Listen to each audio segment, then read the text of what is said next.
jumping, I guess, into the world of sports as best we can. Oh, what do you got right there? Oh, you got your Phoenix Suns. Oh, you wanted to talk sports? There you go. I like it. I like it. They're so damn good, man. The Suns are so damn good. The best team in the league? I agree. They are the best team in the league. 2 or 3 years now? Here's the thing that nobody's really talking about very much, and I know that you want to talk about just the hardcore hoops and how well they are playing. I honestly thought when the Robert Sarver report came out, that was the end of it. I thought the season's over for them. Like, how are they going to be able to focus on the hoops? How are they going to be able to just lock in? And I'm like, oh, that's right. That's Monty Williams. And then that's Chris Paul, who's kind of been through all this sort of insanity before as a Los Angeles Clipper. So that's an incredible backdrop, for the lack of a better phrase, to this season that they've been able to perform. Rex. Yeah, a lot of distraction. One would think. I've known Robert a long time. He's a different guy, but I was really hurt by a lot of that, and I hope that they're able to move past it. He's been good to me, good to my family, and me and my background and the things that I stand for. Mm-hmm. And if I thought for 1 second that any of that stuff had merit, I couldn't be associated with it. Mm-hmm. I'm a Suns fan. I love the organization and what James Jones has done. The GM. The franchise 4 years ago was pretty much rock bottom, one of the worst teams in the league, and in 4 years the culture has really changed there. You talk about it.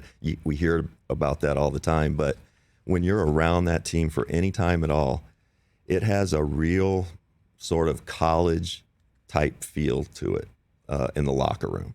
Monty has pushed the right buttons. Of course, you've got Chris Paul, who's one of the best playmakers of all time. Devin Booker is a star. He's a star. No doubt. Like, in my mind, that's what I wanted my game to look like. Mm. That at 6'5", just he can do everything. He's become a determined defender. DeAndre Ayton's growth, Mikal Bridges, his jump shot 2 years ago, it looked like Rajon Rondo's a few years, way back in the day. Yeah. He's a shooter now. He can make open shots. Suns are for real. So the team that concerns you the most, is it in the Western Conference?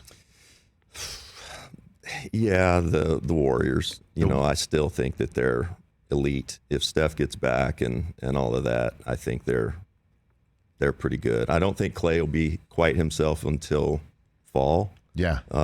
He's still shaking off the rust, but man, I'm so happy to have him back, watching him, one of my favorite players. Disappointed in the Lakers, as most people are. Yeah. But yeah, and in the East, I don't know. I still like Miami.